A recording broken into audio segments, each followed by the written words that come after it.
कहानी की शुरुआत में हम तोमारा और एवर नाम की लड़कियों को देखते हैं जो कि कार से स्कूल जा रही थीं। रास्ते में तोमारा और एवर एक दूसरे को उनके क्रश के बारे में बोलकर चिढ़ाने लगती हैं। तभी तोमारा अपने क्रश की बुरी आदतों के बारे में बात करती है और उसका ध्यान रोड से हट जाता है, जिस दौरान साइकिल से आ रहा एक लड़का उनके सामने आ जाता है और उनकी कार से टकराकर कचरे के ढेर में गिर जाता है। इस लड़के का नाम रैंडल है, जो कि तोमारा और एवर का ही क्लासमेट होता है। यहाँ रैंडल को बहुत गुस्सा आ रहा था, लेकिन जब वो तोमारा को देखता है तो उसका गुस्सा शांत हो जाता है, क्योंकि वो तोमारा को पसंद करता था। इसलिए रैंडल तोमारा से पूछता है कि क्या तुम मेरे साथ घूमने चलोगी। तोमारा इस बात का उसे जवाब दे पाती कि तभी डैनी नाम का बदमाश लड़का वहाँ आकर रैंडल के ऊपर अपनी ड्रिंक फेंक देता है। यहाँ डैनी अपने दोस्त हंट और गर्लफ्रेंड जेसी के साथ होता है और ये तीनों स्कूल के सबसे ज्यादा बदतमीज स्टूडेंट होते हैं, लेकिन फिर भी तोमारा उनसे अच्छे से बात करती है क्योंकि वो उनके जैसा बनना चाहती थी। अब एवर रैंडल को लिफ्ट देने का कहती है, लेकिन तोमारा मना कर देती है। इसके बाद हम स्कूल में देखते हैं जहाँ सभी बच्चे ट्रिप पर जाने के लिए तैयार हो रहे थे। तभी उनके पीटी टीचर लोरेंजो सभी के फोन को जब्त कर लेते हैं, क्योंकि वो नहीं चाहते थे कि बच्चे ट्रिप पर फोन का इस्तेमाल करें। तब एवर कहती है कि मेरे पास फोन नहीं है। ये जानकर सभी उसका मजाक उड़ाने लगते हैं। साथ ही लोरेंजो भी उसका मजाक उड़ाने के लिए बस ड्राइवर वैन से उसका फोन मांगता है। दरअसल लोरेंजो एवर को बताना चाह रहा था कि आजकल बस ड्राइवर के पास भी फोन होता है। खैर, अब ट्रिप पर जाने से पहले लोरेंजो एक भाषण देता है जिसमें वो सभी को नेचर से जुड़ने के बारे में बताता है और फिर वो सभी ट्रिप के लिए निकल जाते हैं। कुछ घंटों बाद लोरेंजो को एहसास होता है कि वैन ने गलत रास्ता ले लिया है। इस बात पर दोनों के बीच बहस होने लगती है, जिससे वैन का ध्यान भटक जाता है और उनकी बस किसी चीज से टकरा जाती है, जिससे बस के कांच पर खून लग जाता है। इस वजह से वैन को कुछ भी दिखाई नहीं देता है और बस पहाड़ से नीचे गिरने लगती है। इसलिए सभी बच्चे बहुत डर जाते हैं और चिल्लाने लगते हैं। इस एक्सीडेंट के कारण बस में बैठे कई बच्चों को चोट लग जाती है और जेसी की तो नाक टूट जाती है। तभी उन्हें जंगल में कुछ हिलता हुआ दिखाई देता है और अचानक से कोई चीज बस में टक्कर मारती है, जिससे बस हिलने लगती है। ये चीज क्या है हमें आगे पता चलेगा। इसी बीच रेडियो में एक इमरजेंसी मैसेज आता है जिसमें सिविल डिफेंस ऑफिसर सभी से कहते हैं कि हम पर केमिकल अटैक हुआ है, इसलिए आप सभी खतरे से बचने के लिए अपने पास वाले शेल्टर में चले जाओ। तभी बस की खिड़की पर वो चीज दोबारा टकराती है, जिससे पूरे कांच पर खून लग जाता है। इसी दौरान लोरेंजो देखता है कि बस के दरवाजे के बाहर कोई इंसान खड़ा हुआ है। लोरेंजो को लगता है कि उसे मदद की जरूरत है, इसलिए वो दरवाजा खोलने का सोचता है। तब वेन और कुछ बच्चे उसे दरवाजा खोलने से रोकते हैं, पर लोरेंजो दरवाजा खोल देता है और उस इंसान से पूछता है कि उसे क्या परेशानी है। तब वो इंसान अचानक से लोरेंजो के ऊपर कूद जाता है और उसके चेहरे पर काटने लगता है, जिससे लोरेंजो का काफी खून बह जाता है और वो बेहोश हो जाता है। ये सब देखकर सभी बच्चे बुरी तरह डर जाते हैं और उन्हें लगता है कि वो इंसान एक ज़ॉम्बी है। इसलिए सभी बस की इमरजेंसी एग्जिट से बाहर निकलने लगते हैं, जिस दौरान कैंडिस नाम की स्टूडेंट का पैर फिसल जाता है और वो बस में गिर जाती है। तब सभी लोग उसके ऊपर चढ़कर भागने लगते हैं, जिससे कैंडिस के मुंह से खून निकलने लगता है। अब वो ज़ॉम्बी स्टूडेंट्स पर हमला करना शुरू कर देता है। तब एवर कैंडिस की मदद करने के लिए उसे बस से बाहर खींचने की कोशिश करती है, लेकिन बहुत देर हो चुकी थी, क्योंकि ज़ॉम्बी उसके पैरों को पकड़कर वापस बस के अंदर खींच लेता है। इसके अलावा वो उन आखिरी स्टूडेंट्स को भी पकड़ लेता है जो बस से भाग रहे थे। इधर बचे हुए स्टूडेंट्स जंगल की ओर भाग जाते हैं। वहीं एवर इस घने जंगल में खो जाती है और कोहरे के कारण उसे दूर दूर तक कुछ नहीं दिख रहा होता है, लेकिन कुछ दूर चलने पर उसे तोमारा और बाकी के बचे हुए स्टूडेंट्स मिल जाते हैं। यहाँ हमें पता चलता है कि सिर्फ डैनी, हंट, जेसी, तोमारा, एवर, रैंडल और स्टीवन ही जिंदा बचे हैं। सभी एक साथ आगे बढ़ते हैं। तब उन्हें एक बिल्डिंग दिखती है। जैसे ही वो बिल्डिंग के अंदर जाते हैं, तब डैनी का पैर फ्लोर पर पड़े खून पर फिसल जाता है और वो एक मरे हुए घोड़े की आंतों पर जाकर गिर जाता है। ये इतना गंदा था कि बाकी लोग उसकी मदद करने से भी इनकार कर देते हैं, इसलिए डैनी को खुद से ही बाहर निकलना पड़ता है। अब सभी उस बिल्डिंग से बाहर निकल जाते हैं और दूसरी बिल्डिंग ढूंढने का फैसला करते हैं, जिस दौरान उन्हें ज़ॉम्बी के दहाड़ने की आवाज सुनाई देती है। इसलिए सभी वहां से भागते हैं और एक जगह आकर रुक जाते हैं, जहां डैनी कहता है कि तुम सब ज्यादा सोच रहे हो और ज़ॉम्बी असली नहीं होते हैं। ये सब मूवीज में ही होता है, लेकिन सबको मरने का डर लग रहा था, इसलिए सभी अपने परिवार के बारे में सोचने लगते हैं। तभी उन्हें ज़ॉम्बी के दहाड़ने की आवाजें सुनाई देती हैं, जिससे ऐसा लगता है कि ज़ॉम्बी उनके पास आ रहा है। इसलिए सभी भागकर एक बिल्डिंग में घुस जाते हैं और सभी गेट्स को ब्लॉक कर देते हैं ताकि ज़ॉम्बी अंदर ना आ सके। इसके बाद सभी दो ग्रुप में बट जाते हैं, जिसमें एक ग्रुप में एवर, रैंडल और स्टीवन थे और दूसरे ग्रुप में डैनी, हंट, जेसी और तोमारा होते हैं। ये दोनों ग्रुप बिल्डिंग में हथियार ढूंढने के लिए निकल जाते हैं ताकि ज़ॉम्बी से खुद को बचा सकें। तभी एवर का ग्रुप एक ऐसे रूम में जाता है जहां डरावने जानवरों के बॉडी पार्ट्स पड़े हुए थे, लेकिन यहाँ रैंडल को एक भाला मिलता है जिससे उसे ज़ॉम्बी से लड़ने में मदद मिलेगी। अब दोनों ग्रुप वापस मिल जाते हैं और बिल्डिंग के अंदर आने वाले सभी रास्तों को बंद करने के लिए उन पर बड़ी चीजें और फर्नीचर लगाने लगते हैं। जब तुम्हारा एक खिड़की को बंद कर रही होती है तब उसे बाहर से किसी लड़की की आवाज सुनाई देती है, लेकिन बाहर देखने पर उसे कोई दिखाई नहीं देता है। इसी बीच स्टीवन देखता है कि एवर घबराई हुई है, इसलिए वो उसे जिंदा बचाने की कसम खाता है। असल में स्टीवन एवर को पसंद करता है, लेकिन उसने अभी तक एवर को इस बारे में नहीं बताया था। यहाँ रैंडल एवर से कहता है कि डैनी का ग्रुप बहुत खराब है और उनकी वजह से तुम्हारा तुमसे दूर चली जाएगी। इसी बीच जेसी तुम्हारा को समझाते हुए कहती है कि तुम्हें एवर के बजाय हमारे ग्रुप के साथ रहना चाहिए, यानी कि रैंडल की बात सही थी। डैनी का ग्रुप तुम्हारा को एवर से दूर कर रहा था। अब सभी दरवाजों और खिड़कियों को बंद करने के बाद सभी को कैंडिस की आवाज सुनाई देती है। तब एवर बाहर देखती है जहाँ कैंडिस चिल्ला चिल्ला कर मदद मांग रही थी, इसलिए एवर उसकी मदद करने का कहती है, लेकिन रैंडल उसे रोक देता है और उसे इशारा करते हुए बताता है कि दरवाजे के पास एक जॉम्बी खड़ा हुआ है। जॉम्बी को देखकर सभी लोग डर के मारे पीछे हट जाते हैं और उसके जाने का इंतजार करते हैं। अब एवर फिर से बाहर देखती है, तब वो जॉम्बी एक वैन के ऊपर चढ़ने लगता है ताकि वो कैंडिस को देखकर उसका पता लगा सके। इसलिए एवर सभी से जोर देकर कहती है कि उन्हें कैंडिस की मदद करनी चाहिए, वरना जॉम्बी उसे मार देगा। लेकिन कोई भी उसकी बात नहीं मानता है, क्योंकि ऐसा करना उनकी जान को खतरे में डाल सकता था। इसके बाद वो जॉम्बी वैन से कूदता है। वहीं एवर खिड़की खोल देती है और कैंडिस को आवाज देकर अपनी ओर बुला लेती है। इसलिए कैंडिस बिल्डिंग की ओर आने लगती है और एवर उसे अंदर लाने के लिए दरवाजा खोलने की कोशिश करती है, पर दूसरे लोग ये नहीं चाहते थे, इसलिए वो उसकी मदद नहीं करते हैं, जिससे एवर गेट नहीं खोल पाती है और जॉम्बी कैंडिस को पकड़ लेता है और उसके सिर पर हमला करके उसे बेहोश कर देता है। इसी बीच बस ड्राइवर वैन वहां आता है, जो कि अब जॉम्बी में बदल गया था। वैन एक दरवाजे पर मुक्का मारकर उसमें छेद कर देता है और फिर छेद में अपना सिर डालकर अंदर देखने लगता है। ये देखकर एवर पीछे हट जाती है। तभी पहला जॉम्बी कैंडिस की बॉडी को उस दरवाजे पर फेंक देता है, जिससे दरवाजा टूटकर नीचे गिर जाता है, जिससे वैन और वो जॉम्बी बिल्डिंग के अंदर आ जाते हैं। तब डैनी वैन पर एक लकड़ी से हमला कर देता है, जिससे सभी को वहां से भागने का मौका मिल जाता है और फिर सभी दूसरे रूम में आ जाते हैं। पर जब वो रूम का दरवाजा बंद कर रहे थे तब वैन दूसरी तरफ से दरवाजे में धक्का देने लगता है, लेकिन सभी मिलकर उस दरवाजे को बंद करने में कामयाब हो जाते हैं। जैसे ही वो रूम की लाइट जलाते हैं तो उन्हें दीवार और फ्लोर पर चमकने वाली चीजें दिखाई देती हैं, जिससे पता चलता है कि ये एक पार्टी रूम है। यहाँ जेसी पर्दे के पीछे मौजूद किसी चीज से टकरा जाती है, जिससे घबराकर वो चिल्लाने लगती है। तभी पर्दे के पीछे से उन्हीं का क्लासमेट रेयान बाहर निकलता, जो कि पहले से ही यहाँ छुपा हुआ था। रेयान आगे बताता है कि जॉम्बी ने जिन स्टूडेंट्स पर हमला किया था वो सभी अजीब व्यवहार करने लगे हैं, यानी कि वो भी जॉम्बी बन गए हैं। पर डैनी अभी भी यह मानने से इनकार करता है और कहता है कि जॉम्बी असली नहीं होते हैं। तभी अचानक से पहला जॉम्बी इस रूम के पीछे वाले दरवाजे को खोल देता है और उसके साथ उसके जैसे और भी जॉम्बी होते हैं। ये देखकर सभी स्टूडेंट्स जल्दी से सामने वाले दरवाजे की ओर बढ़ते हैं, लेकिन वैन उस दरवाजे पर खड़ा हुआ था, इसलिए सभी निराश होकर रूम के सभी पर्दे हटाना शुरू कर देते हैं ताकि उन्हें रूम से निकलने का कोई दूसरा रास्ता मिल सके। तभी उन्हें दीवार पर एक छेद दिखाई देता है। असल में ये दीवार लकड़ी से बंद की हुई थी, इसीलिए रैंडल लकड़ी पर मुक्का मारने लगता है, जिससे लकड़ी टूट कर गिर जाती है और सभी वहां से भागने लगते हैं। इस बीच हंट एक दूसरे पर्दे के पीछे फंस जाता है, इसलिए वो अपने दोस्त डैनी से मदद मांगता है। अब जॉम्बीज हंट को घेर लेते हैं, इसलिए डैनी हंट को बचाने के लिए जॉम्बीज से लड़ता है, लेकिन जॉम्बीज हंट को अपनी ओर खींच लेते हैं, इसलिए डैनी उसकी मदद नहीं कर पाता है। इधर रेयान जब छेद को पार करने की कोशिश करता है तो उसका मोटा शरीर उसमें फंस जाता है, जिससे रेयान को चोट लग जाती है और उसका खून बहने लगता है। तब एवर अपनी पूरी ताकत से रेयान को धक्का देती है, लेकिन उसे काफी ज्यादा चोट आ जाती है। तभी एक जॉम्बी एवर की ओर आने लगता है। ये देख डैनी वापस वहां आता है और उस जॉम्बी को खींचकर दूर फेंक देता है, जिससे एवर की जान बच जाती है। अब सभी छेद से दूसरी ओर आ चुके थे, इसलिए रैंडल छेद को वापस से ढक देता और फिर सभी वहां से भागने लगते हैं। जिसके बाद वो एक ऐसे रूम में पहुंचते हैं जहां बहुत सारे डरावने पुतले होते हैं। यहाँ डैनी हंट की मौत से बहुत दुखी होता है और कहता है कि एवर की वजह से ही जॉम्बीज बिल्डिंग में घुस आए हैं। अगर ये कैंडिस की मदद नहीं करती तो जॉम्बीज को हमारा पता नहीं चलता। इसी दौरान वेन वहां आ जाता है और उन पर हमला कर देता है। तब सभी उससे बचने लगते हैं, पर वेन तुम्हारा के हाथ को पकड़ लेता है। ये देख रैंडल वेन के सिर पर वार करके उसे नीचे गिरा देता है और उसके सिर पर तब तक वार करता है जब तक कि वो हिलना बंद ना कर दे। जिसके बाद तुम्हारा उसे गले लगा लेती है और उसकी जान बचाने के लिए उसका शुक्रिया करती है। इसी समय एवर की नजर वेन की जेब से गिरे लाइटर पर जाती है, जिसे वो अपने पास रख लेती है। यहाँ डैनी अचानक से खांसने लगता है और कहता है कि उसे बहुत ठंड लग रही है, जिस पर रैंडल उससे पूछता है क्या तुम्हें कोई चोट लगी है। तब डैनी अपनी टी शर्ट उठाकर चोट का निशान दिखाता है, जो कि एक जॉम्बी के काटने का निशान होता है, यानी कि अब डैनी भी इन्फेक्टेड हो चुका था।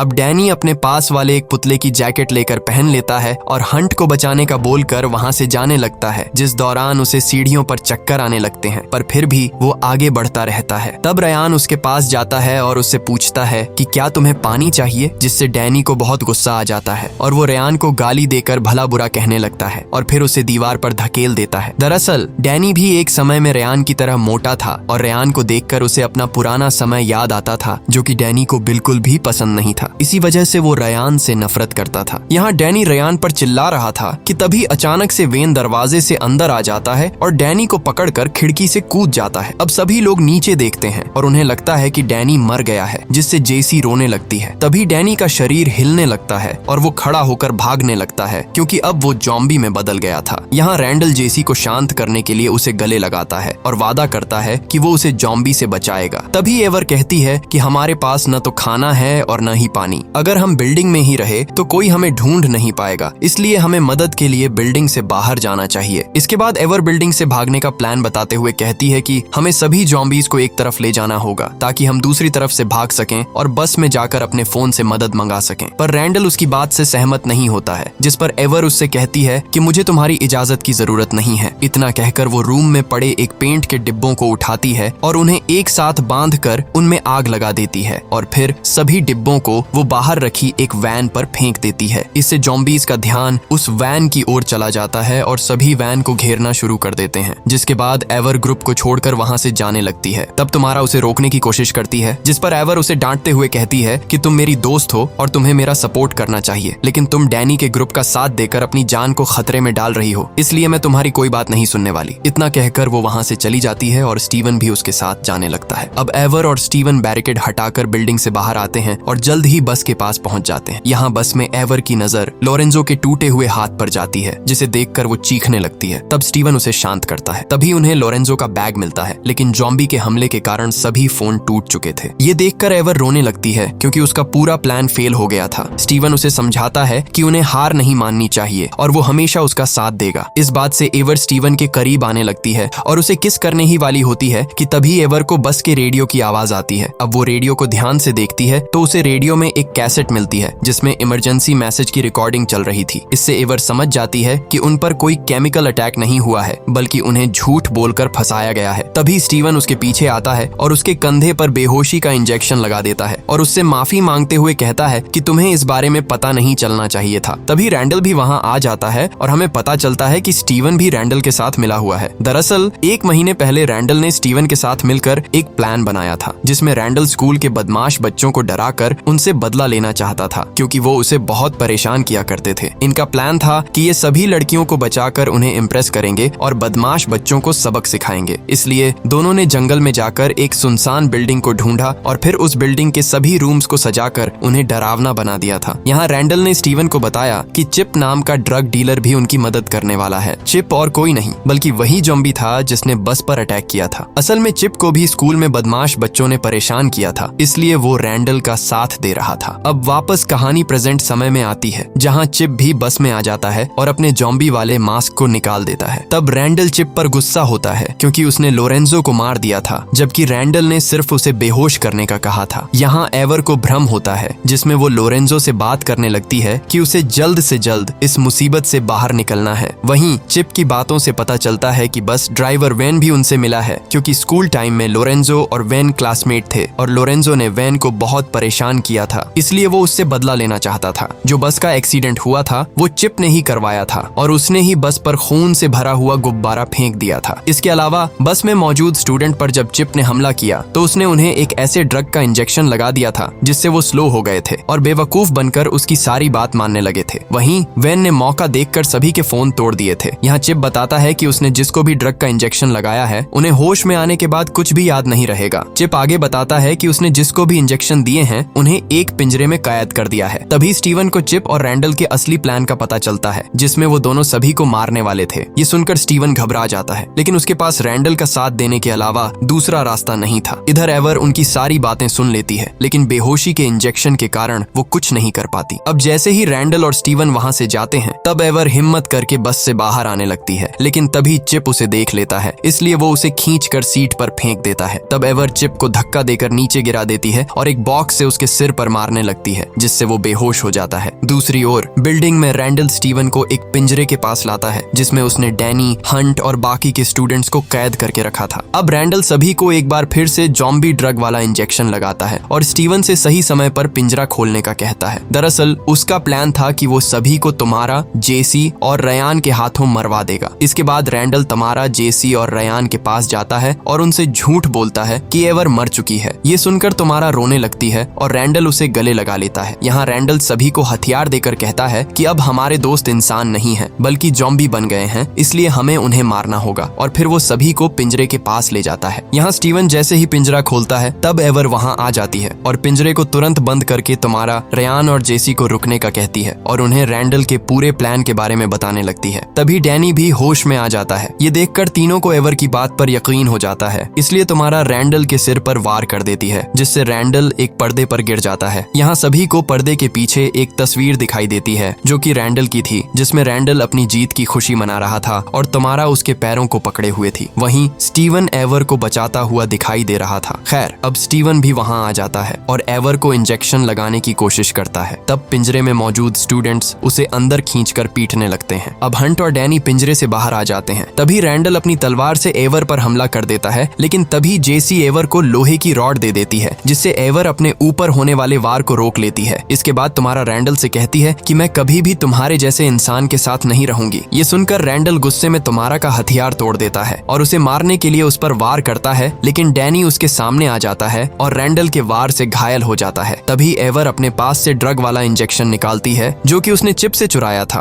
और फिर उस इंजेक्शन से रैंडल के चेहरे पर वार करके उसे सीढ़ियों से नीचे धकेल देती है। अब सभी लोग ड्रग के नशे से बाहर आ जाते हैं। यहाँ डैनी सभी से अपनी गलती के लिए माफी मांगता है। तभी अचानक से रैंडल वापस आ जाता है, जिसे देखकर सभी उसे पीटने लगते हैं और रयान उसे बेरहमी से पीटकर नीचे गिरा देता है। वहीं एवर तलवार से रैंडल के चेहरे पर वार करके उसे बेहोश कर देती है। कुछ घंटों बाद हम वैन को देखते हैं जो कि बाहर बंधा हुआ था। इधर डैनी रयान से माफी मांगता है, जेसी कैंडिस से दोस्ती कर लेती है, एवर और तुम्हारा एक दूसरे से माफी मांगती हैं, जिससे पता चलता है कि सभी बदमाश बच्चे सुधर चुके हैं और अब से वो किसी को परेशान नहीं करेंगे। इसके बाद वो सभी चिप की बॉडी को बस से निकालकर उस पर गुस्सा निकालते हैं और बस को ठीक करके वहां से जाने लगते हैं। तभी अचानक से लोरेंजो जाग जाता है, जिसे देखकर सभी डरकर चिल्लाने लगते हैं। दरअसल वो मरा नहीं था बल्कि बेहोश हुआ था। इस घटना के कुछ हफ्तों बाद हम देखते हैं कि इस घटना के कुछ हफ्तों बाद एक टीचर स्टीवन और रैंडल से मिलती है और उन्हें अपने यहाँ काम करने का मौका देती है ताकि वो बदमाश बच्चों को सही रास्ता दिखा सकें। आखिरकार इन दोनों को अपनी गलतियों को सुधारने और कुछ अच्छा करने का मौका मिल जाता है और इसी के साथ ये कहानी यहीं पर खत्म हो जाती है। ऐसी ही और वीडियोस देखने के लिए हमारे चैनल को सब्सक्राइब कर लीजिए।